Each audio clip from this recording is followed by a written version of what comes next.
Elliot Graves and Lisa Caldwell had a secret, one that was never meant to be exposed. He was the billionaire CEO of Cinetech, a man who controlled everything in his life with precision. She was his secretary, the woman who knew his schedule, his habits, and his darkest secrets. For months they had hidden their affair, careful not to leave a trace. But when Lisa grew tired of living in the shadows and threatened to reveal the truth, Elliot made a decision that would turn him from a powerful businessman into a cold-blooded murderer. What followed was a chilling web of deception, a disappearance that raised too many questions, and an investigation that unraveled the carefully constructed life of a man who thought he was untouchable. Elliot Graves was the kind of man people admired and feared in equal measure. As the CEO of Cinetech, one of the most successful tech companies in the world, he had built a reputation as a visionary, a ruthless businessman, and a man who never made mistakes. He was wealthy, powerful, and always in control. But beneath the surface of his carefully curated public image, Elliot had a secret that could bring his entire empire crashing down. Lisa Caldwell had been working as his secretary for 3 years. She was intelligent, efficient, and fiercely loyal, which made her an invaluable asset to Elliot. But their relationship had evolved beyond the professional. What had started as stolen glances and subtle flirtations had turned into late-night meetings and whispered conversations in empty offices. For months, they had been careful, meticulous even, never leaving a trace of their indiscretions. Elliot had convinced himself that no one would ever find out, that he could keep this affair hidden like all the other things he controlled. But Lisa had grown tired of the secrecy. At first, she had accepted the rules, understanding why he needed to be discreet. After all, he had a wife, a company, and a reputation to protect. But as time went on, she began to feel like a secret he wanted to bury rather than a woman he cared about. She had believed him when he told her he had feelings for her, that one day things would be different. But now she was starting to see the truth. He was never going to leave his wife, never going to risk his perfect image, and she was done waiting. One evening, Lisa sent Elliot a message that changed everything. "We need to talk. No more secrets. If you don't meet me, I'll make sure everyone knows the truth." It was a gamble, a desperate attempt to force his hand. She thought she knew him well enough to predict his response. She expected him to beg for more time, to promise her that things would change. What she didn't expect was for Elliot to see her as a threat. When Elliot read the message, a cold wave of fear washed over him. He had spent years crafting an untouchable image. The media adored him, investors trusted him, and competitors feared him. A scandal like this wouldn't just ruin his marriage, it would destroy his career, his legacy, everything he had worked. For if Lisa went public, the board would turn against him, his shareholders would panic, and his wife Catherine would leave him in a storm of bad press and financial ruin. He couldn't afford for that to happen. As he sat in his sleek, minimalist office overlooking the city skyline, a plan began to form in his mind. Lisa was no longer just a mistress, she was a liability, and liabilities had to be dealt with. Elliot had solved countless problems throughout his career, eliminating obstacles with cold efficiency. This would be no different. By the time he responded to Lisa's message, his mind was made up. "Let's talk. Meet me at the lake house tomorrow night." The lake house sat on a secluded stretch of land, surrounded by dense forest and overlooking a quiet, dark lake. It was the perfect place for privacy, far from the prying eyes of reporters, employees, or anyone who might overhear a conversation, meant to stay hidden. Elliot had chosen this location carefully, just as he had planned every step of what would come next. Earlier in the day, he had made sure everything was in place. The security cameras had been turned off, something he rarely did but could justify if questioned later. The house was thoroughly cleaned, leaving no trace of previous visitors. He had even disabled the GPS tracking on his car and phone, ensuring there would be no digital record of his presence. He had spent years perfecting the art of controlling information, and tonight, that skill would be his greatest asset. Lisa arrived just after sunset. She had dressed carefully, expecting this to be an important conversation, one that would finally give her the answers she had been waiting for.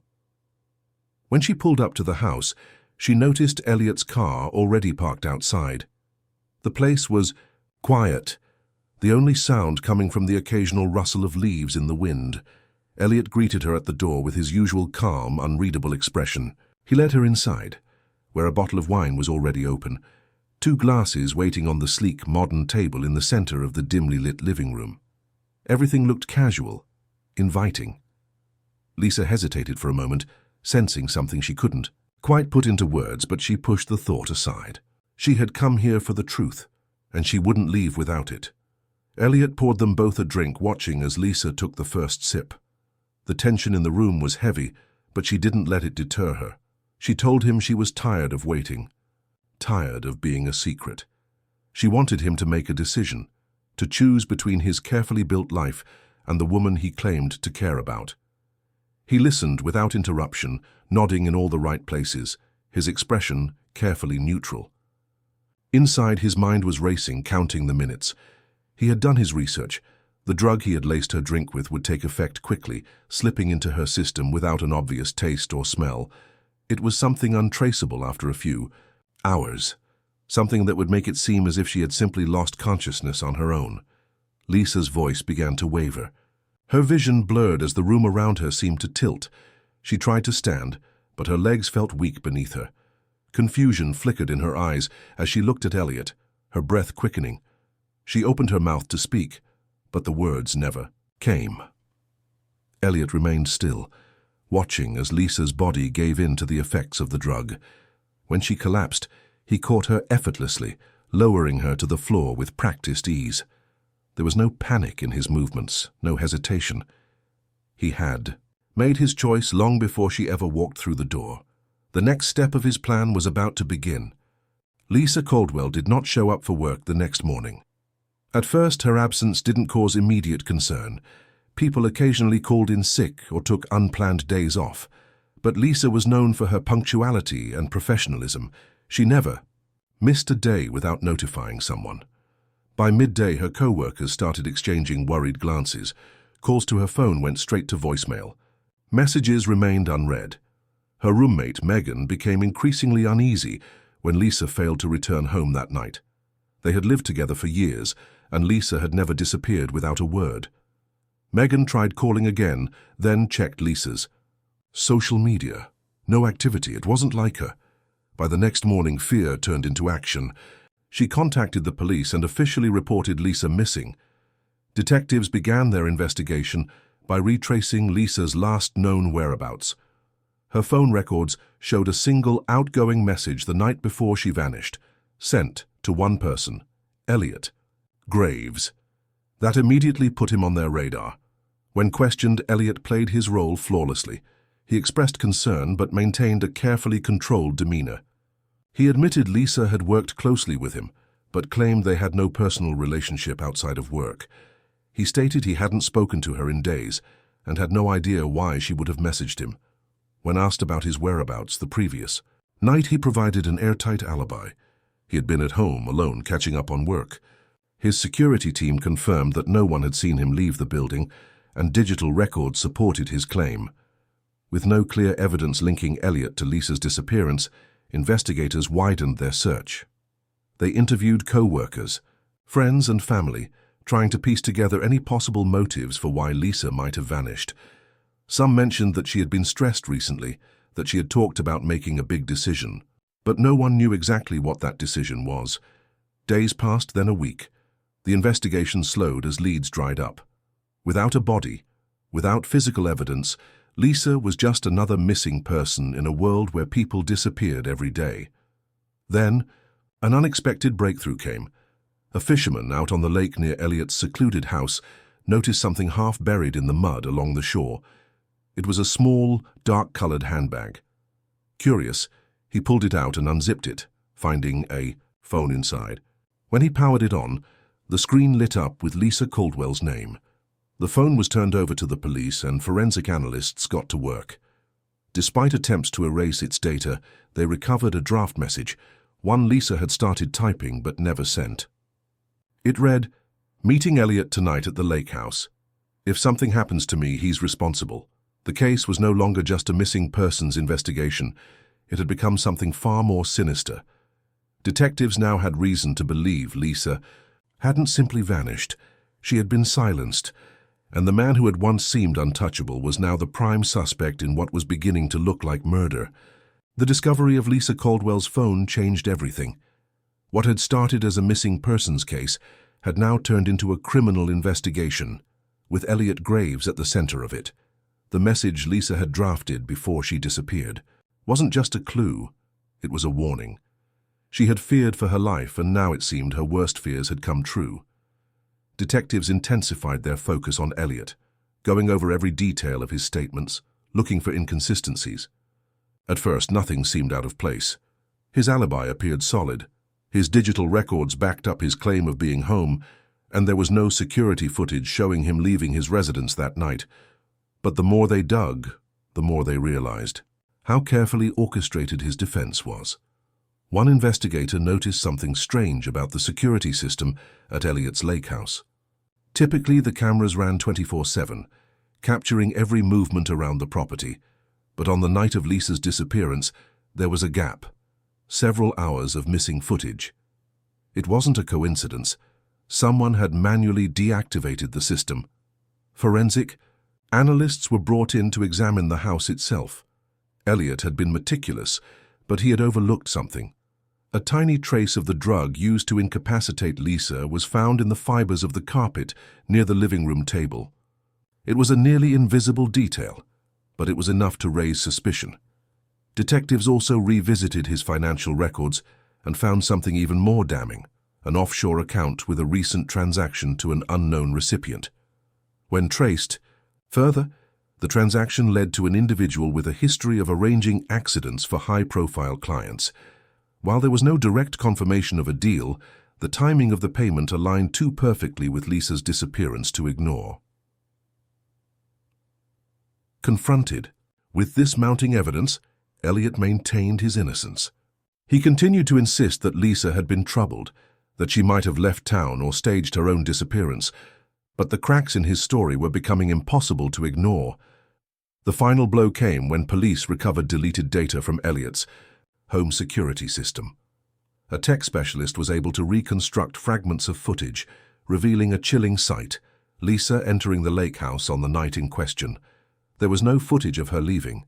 With this new evidence, authorities had enough to act. They secured a warrant for Elliot's arrest and moved quickly, arriving at Cinetech's headquarters in the middle of the workday. Employees watched in shock as their powerful CEO, a man who seemed untouchable, was led out of the building in handcuffs. Elliot still tried to maintain control, but for the first time in his life, he was no longer the one dictating the outcome. He had spent years building an empire, making himself invincible in the eyes of the world. Now that empire was crumbling, and this time there was nothing he could do to stop it. Elliot Graves's trial became one of the most talked about cases in the country.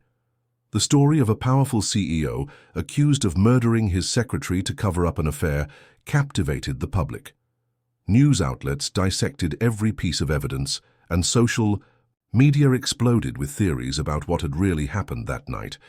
Some believed Elliot was guilty beyond a doubt, while others insisted he was being framed.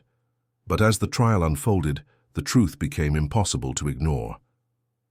The prosecution presented their case methodically, laying out the damning evidence against him. They started with Lisa's phone, found near the lake house, containing her unfinished message naming Elliot as the person responsible if anything happened to her.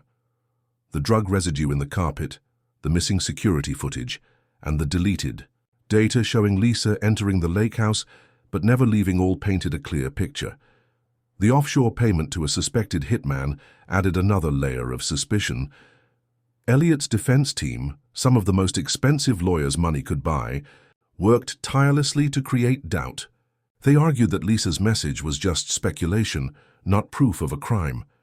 They claimed that the missing security footage was a technical malfunction and that the drug traces found in the house could have been brought in by anyone. They even suggested that Lisa might have staged her disappearance in an attempt to manipulate Elliot into leaving his wife. But the jury wasn't convinced. The prosecution's evidence was overwhelming, and the forensic experts dismantled every argument the defense attempted. The most damning moment came when the financial transaction to the suspected hitman was traced back directly to Elliot's personal account. His lawyers tried to dismiss it as a coincidence, but the prosecution countered with a chilling theory. Elliot had originally planned to have Lisa's death staged as an accident, but for unknown reasons decided to handle it himself instead. The jury deliberated for less than 3 hours. When they returned, the courtroom was silent as the verdict was read. Guilty.